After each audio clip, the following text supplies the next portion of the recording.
Hi, my name is Amy. Thank you very much for watching, and let's make some bad financial decisions together. This is for entertainment purposes only, so if you're entertained, please like and subscribe. I'm also sorry if it is loud in here. I have one dog that is on my bed eating a bully stick, and the other dog is amusing himself with destroying cardboard in my kitchen. So, it's just gonna have to be what it is. Anyways, someone on Reddit asked, "What is wrong with YBIT?" And I was intrigued because I wasn't sure. I wasn't aware there was anything wrong with YBIT. I did have an opinion that maybe BITO was not the right underlying for this kind of strategy, but really soon after that, they changed it from BITO to IBIT. And I just haven't really gone through it to see if it's better now. So I guess now is a good time as any. I was going to wait for it because it's only been a week or two. So it would be better to give it like a couple of months to figure out if the new underlying is actually going to help the fund or not. But here we are. So what happened with YBIT? Not everyone's always hyper aware of Yieldmax as we all are, but last week they did have their declaration date and they paid out on Friday. So we are starting off the week handicapped. So the day before their declaration, they started out or the ex-div date, they started out at $14.95. Their high was $15.20. So they're still recovering, but it's only been a few days, so it's fine. And so if you wanted to compare like why IBIT versus BITO, the only benchmark I could think of was FBTC. So like if you look at FBTC, they're up 1.75%. IBIT is $1.66%. And then BITO is 2.63% negative. And YBIT is 95%, 0.95% up. So the point of this is FBTC and IBIT both are spot Bitcoin ETFs, so they should be tracking each other quite closely. And then the BITO is actually using swaps and futures to generate income, and it's not always 100% tracking Bitcoin. That's one of the risks that you take with BITO.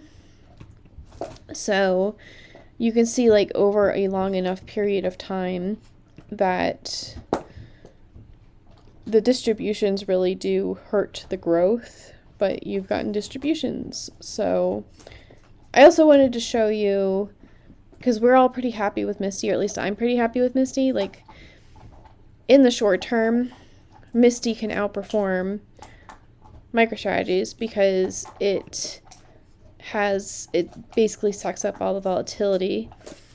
But if you get along far enough, yeah, like it's going to trail behind MicroStrategies by quite a bit because you have been paid the volatility in cash. So if you compare FBTC, IBIT, BITO, and YBIT, you can see that since last week, IBIT, you would have the most money by $1. FBTC is trailing by $1, less than $1. BITO, you would have $100 less, and then in YBIT, you would have the least. And so this really brings the risk for cover call ETFs to the forefront, where it caps you on the upside and it has very little downside protection. well, they say no downside protection, but you do collect premiums on the way down, so it's fine, I guess. But yeah, one of the reasons why I like IBIT, or at least I assumed I liked IBIT more than BITO, is if you look at the current price is $55.40. Their implied volatility is at 70%. And if you look at BITO, and, you know, a few days later. Anyways, this is where it is. Anyways, they're at like 65% implied volatility. So, what this means is that, it has more implied volatility, the spot ETF, and so we should be getting just like a very slightly better premium. And my beef with YBIT has been that BITO has a distribution, and the difference between the distribution from BITO and the distribution from YBIT is not a lot, so there wasn't really a point of not owning BITO and then just doing regular cover calls off of it. Plus, it's kind of a cheap one. Like, you know, when this was $16, it really didn't make a lot of sense not to do, you know, not to just own BITO, get the premium, sell cover calls, if you had the money for it. But I'm glad that they changed it to IBIT. We don't have enough, we just don't have enough data yet to say, like, they're crushing this strategy. But if you're ever curious about why these Yieldmax ETFs are not going up as much as you want them to on any particular day, you can go and download their intraday trades. And I ask Perplexity to, you know, read them to me like they're a bedtime story, because I am getting better at deciphering what they are, but it is a bunch of, it looks like nothing. So they have a combination of, I believe these $45 strike prices that are expiring pretty far out are their long synthetic calls, and then the ones that are dated sooner and are of a higher price, that those are the short calls. But I think this one, the buy to close 130 contracts at $62, I think, no. This one's fine. This one's out of the money. This is also out of the money. I'm just getting confused about things. IBIT is at $55.50. So, of course, they had to close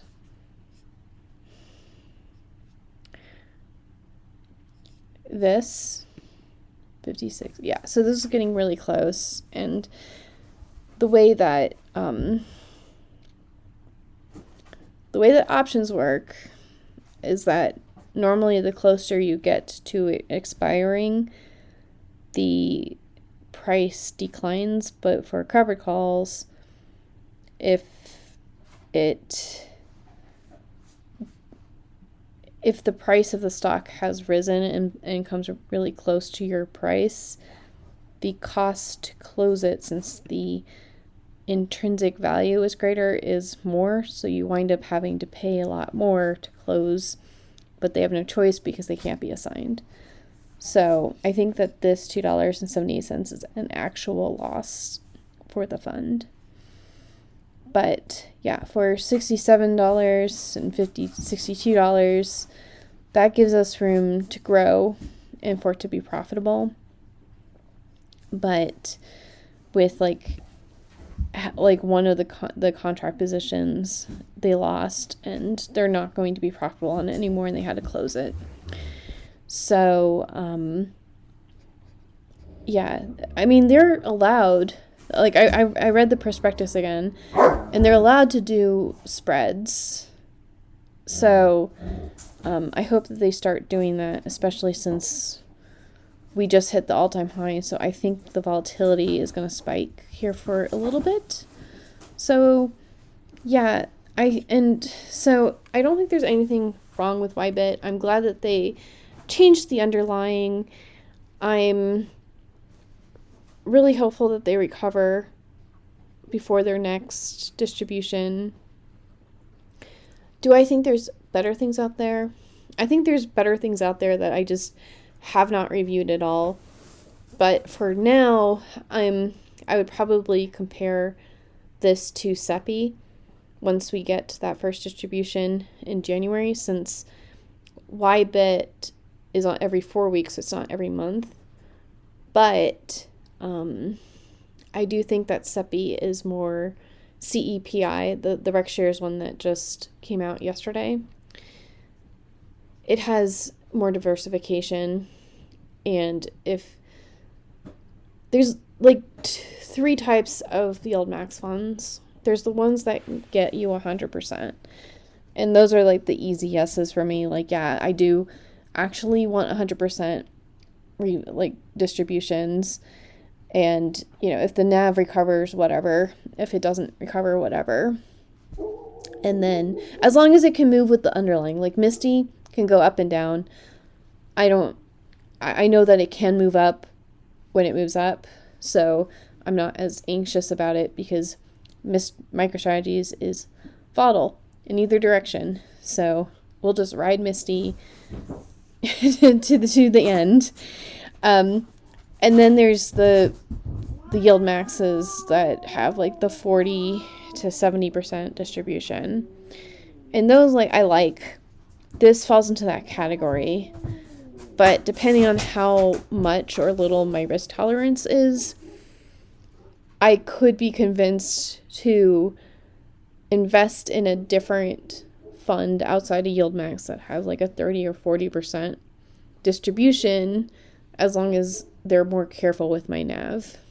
Because at some point, growth and just maintaining my NAV is going to matter more. And then Yieldmax does have some like steady Eddie type ones that they give you the 20%. They're pretty steady. I like them in YMAX. I don't feel the need to own them, because if I'm only going to get 20%, I may as well be in like SPY-T or SVOL or any of those that are actually diversified and have better NAV stability. Like it or hate it, SPY-T has an XCTE and RDTE. Like they have diversification because they're composed of more stocks. And I do think that Yieldmax did spoil us by having these individual stocks available to also purchase, because if we didn't have Misty and we didn't have Coney and Tesla and all of these as individuals, we would have been really happy with YMAX, and we would have been really happy with YMAG, and I would still be asking them for weekly crypto.